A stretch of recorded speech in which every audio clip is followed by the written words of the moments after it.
Hi, I'm Quincas and I'm a synth DIY guy. Welcome to today's video. Today we're building the Michigan Synth Works partial kit of the Syncussion SY-1 clone. The original Pearl SY-1 Syncussion is a classic, very valuable in the used market drum synth. It's got two voices that are identical, featuring oscillators with various different waveforms, a simple envelope generator, an LFO, and a few other things. We're going to have a look at how it sounds and how it works on the next video, which will be the demo video for this machine. But suffice it to say, it's a classic, and it's really nice to see that you can build a brand new one for yourself if you want. There have been a few other kits in the market before, but I think this is the only one currently available at Michigan Synth Works. This is basically an exact one-to-one replica of the Pearl SY-1 Syncussion. Everything has been reverse engineered to give you the full Syncussion DIY experience. It features remanufactured PCBs from scans of production boards, remanufactured slide switches, uses original Mitsubishi dual NPN PNP parts, although modern replacements are available. New production CNC cut MDF wood case. If you want wood case, you can also choose a simple metal base. Both are sold separately. And you get the classic jack board as well as the modern modified jack board with pre-installed SMD parts. You get a full set of stamped and threaded standoffs with screws, full set of 1/4-inch phone jacks, the full set of original JST headers and sockets for the riser boards. You get a full set of potentiometer adapters with caps. You get a full set of slide switches, and you get a full set of single NPN PNP transistors, plus some other hard to source parts listed on the bill of materials with kit in the notes. So you can have a look at in the website. There's a link to the official bill of materials. You hit that and you can see exactly what comes with the kit, but most of the more difficult, hard to find parts are included. Alright, so as you can see, I've already gotten started organizing parts here, opening up the kit, just setting things around my work area so that I can effectively build this thing.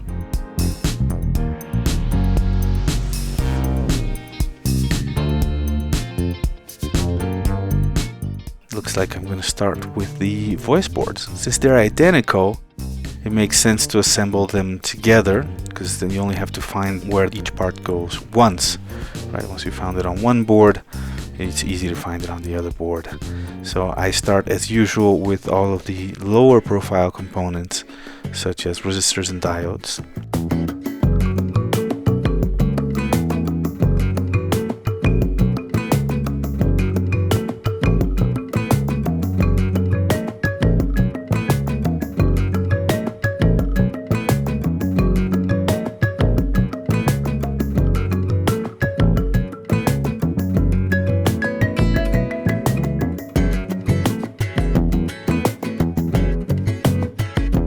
Diodes there, now that all the resistors are in.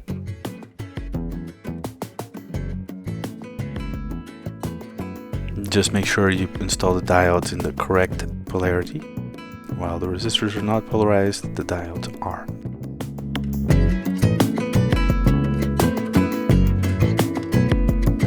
Cool, so that's all the resistors and diodes for this board. We're going to solder them, and I usually like to solder from above. It just makes things easier, cleaner, and quicker for me. Afterwards, I turn the boards around, trim the leads, and touch up the soldering work if needed.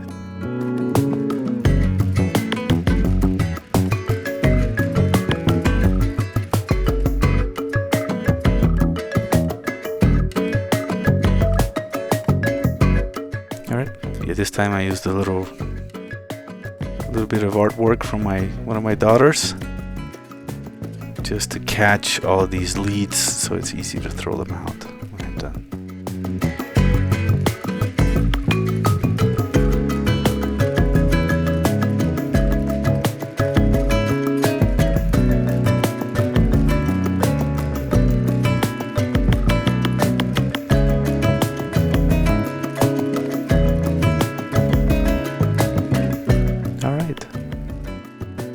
So moving on, we're going to cut a trace That's described in the BOM.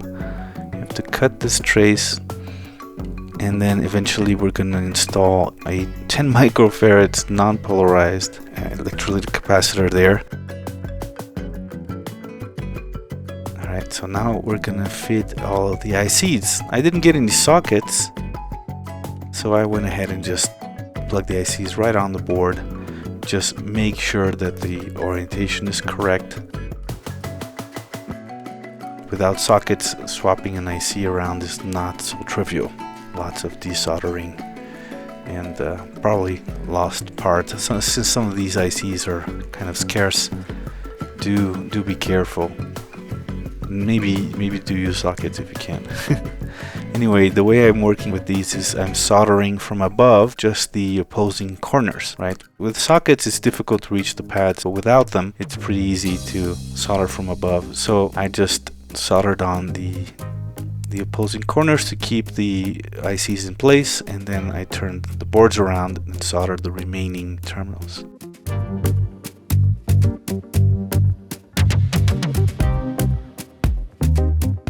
Now we're gonna solder some of these transistor arrays.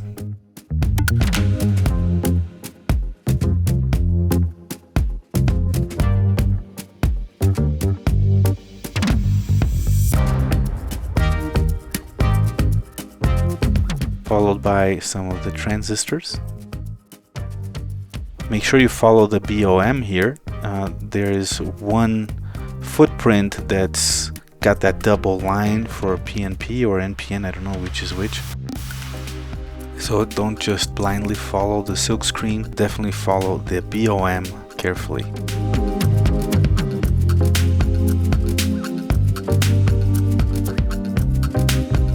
Now let's solder on those transistors, trim the leads.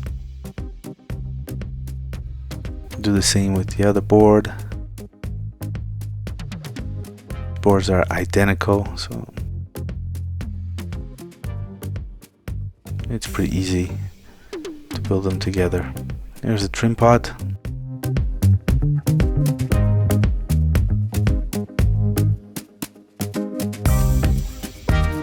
We can start with some capacitors, right? Here's some electrolytic capacitors.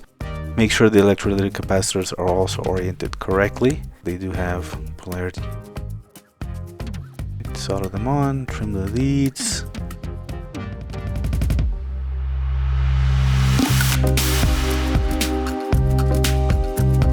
Here's a few more double transistors. These are not polarized, they're mirrored, so it doesn't really matter which way they go.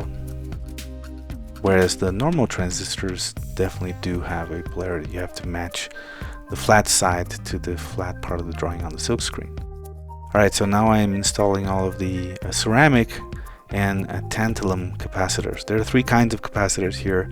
The tantalum and the electrolytic capacitors are polarized, and the film and ceramic capacitors are not. Alright, so now I'm installing the header so that this board can be attached to the main board. And yeah, I usually use my snake charmer technique to solder the first pin while I hold it down and make sure that it's nice and straight. Once that first pin is soldered on, then I solder all the other ones.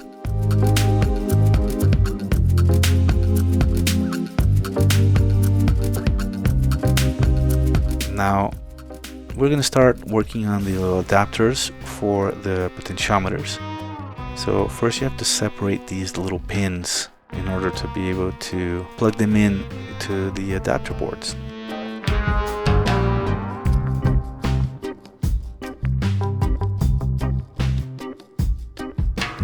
There's the adapter boards.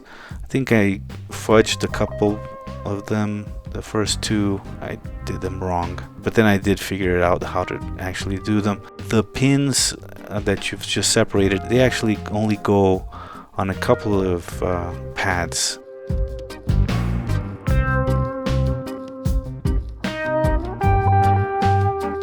And watch me do it here. It's just there are two pins on the top that don't get header, see? And on the bottom as well. Actually, it looks like it's 3 and 3. Yeah. So 3 on the top, 3 on the bottom, and 2 in the middle.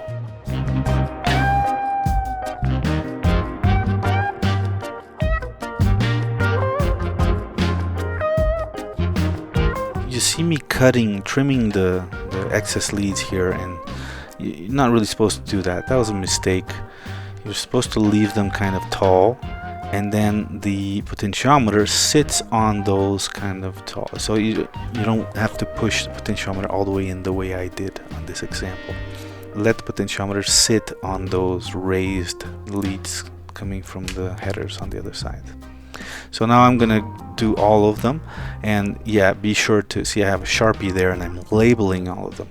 Be sure to do that, because once you've put the adapter on, you can't see the value of the potentiometer anymore. So yeah, label them.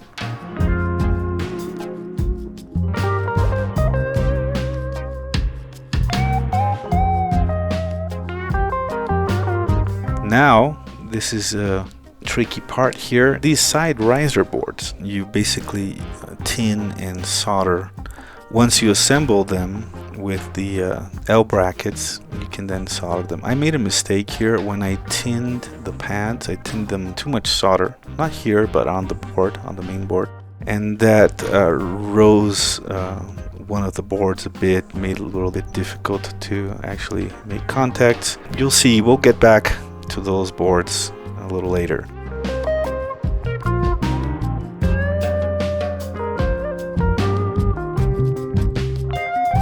Now what I'm doing is I'm assembling all of the resistors and diodes on the main control board. This is the board that faces the user, and the 2 voice boards get attached to the back of this board.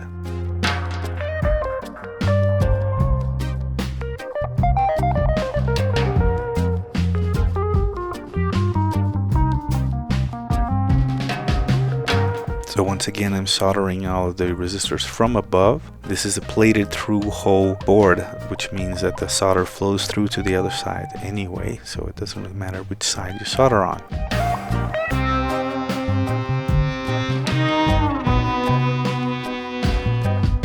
Now some transistors.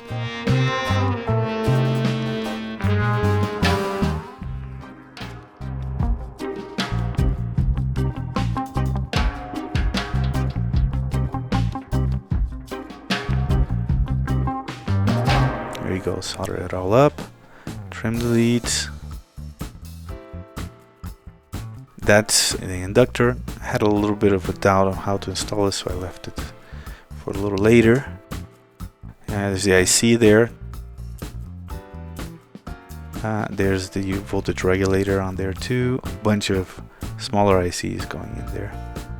And again, I always solder just the opposing pins first and then solder the rest of them once I know they're secure on there.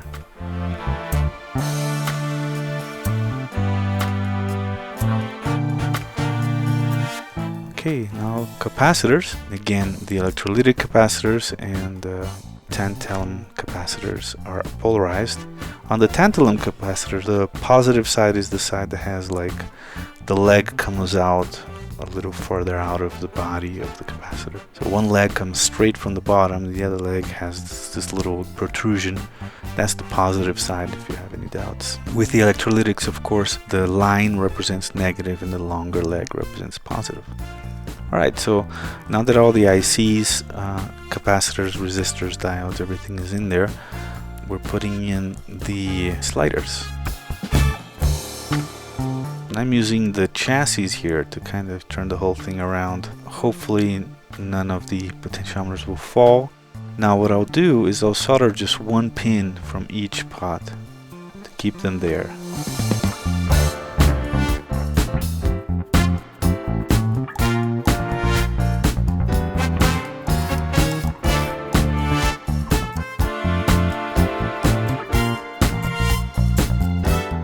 Some of them did fall. I had to go like one by one manually.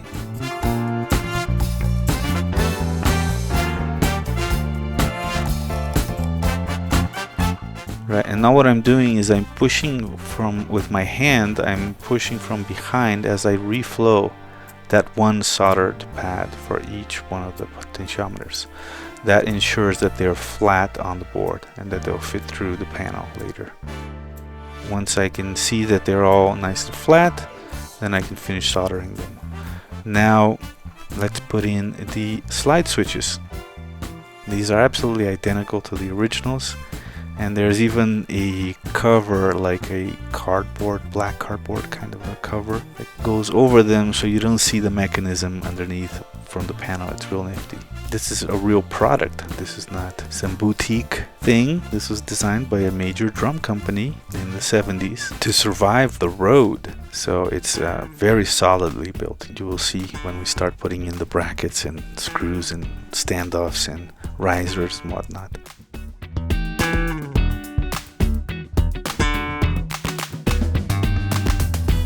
Okay, so these are the rotary switches. I'm breaking off the position tab.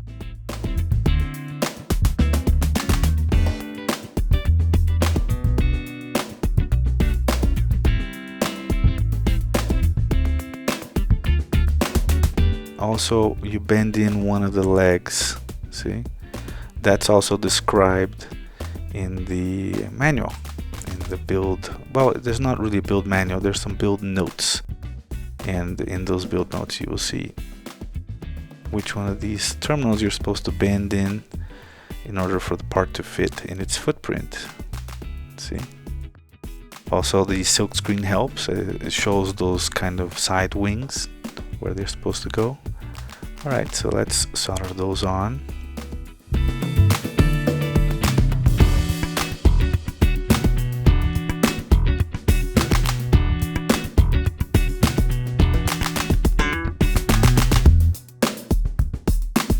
Okay, mostly done. We still need that inductor on there, as well as the LEDs and their standoffs. But in the meantime, I'm going to build the I/O board. Now, this board was sent to me by mistake. This is the mod board. I was supposed to get the normal, the factory board. Michigan Synth Works were kind enough to send me a built one that I replaced this one with later for the demo, because I didn't have the SMD components to completely build the mod board. So it stayed incomplete and didn't quite work. So alright, now here's where I'm creating the whole assembly, right? The riser boards that go on the sides of this main board. We'll look at how to install these a little later. In the meantime, let's put on that inductor and the LEDs with their risers.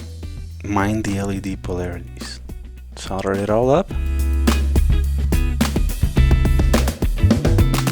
Solder on that trim pot.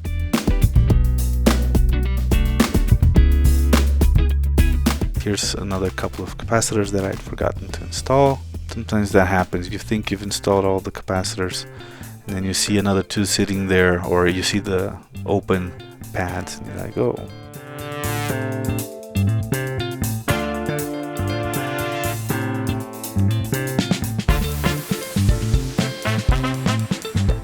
Here you go. Now we're going to install the 10 microfarad non-polar electrolytic capacitors into those pads that we had cut earlier. Now this is the mechanical assembly, and I made a few mistakes here. I didn't quite figure out what the screw situation was, but then eventually I realized that you're supposed to use the little silver screws with the flat heads only for the threaded hole on the L bracket and the small sideboards. The screws that go through the bigger hole are the black screws. Now, as I reflow these tinned pads to make the connections between the sideboards and the control board, I realized that I tinned too much. So the other side, as you can see, I've used some desoldering braid to remove the excess, and that made that side way better. Eventually I did the same to the first side.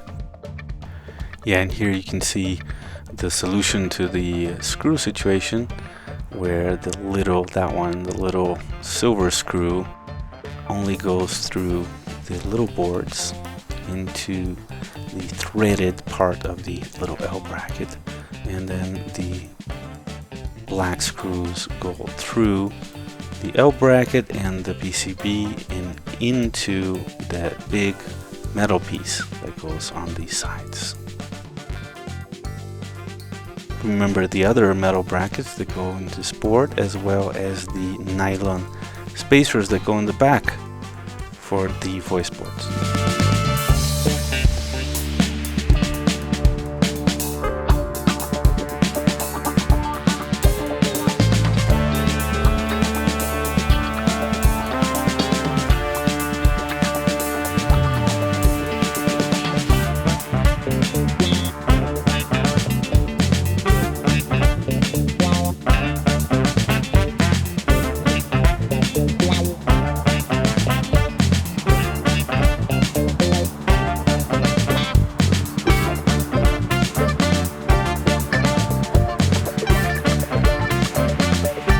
I didn't saw off the tips of the shafts of my rotary switches.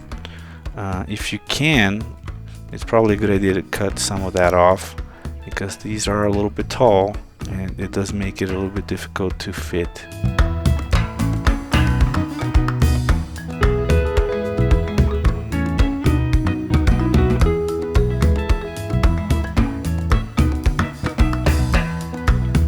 I was a little eager to see the thing as it's gonna look when it's finished, so I went ahead and assembled the entire panel before having finished the whole thing, but it's okay because I can assemble most of it from within the case already anyway.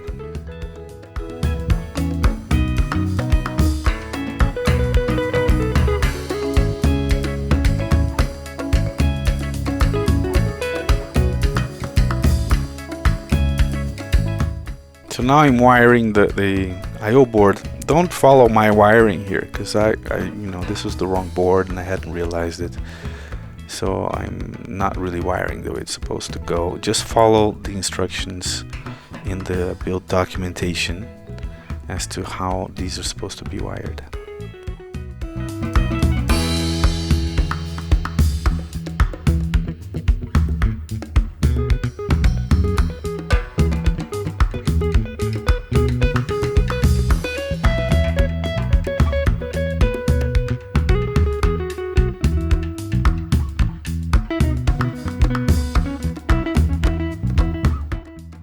Yeah, see, I've closed up the whole thing here now.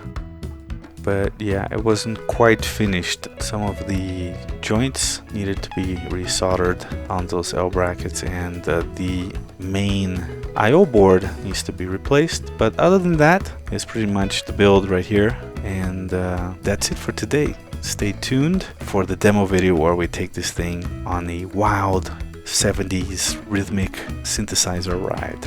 See you soon. Stay noisy.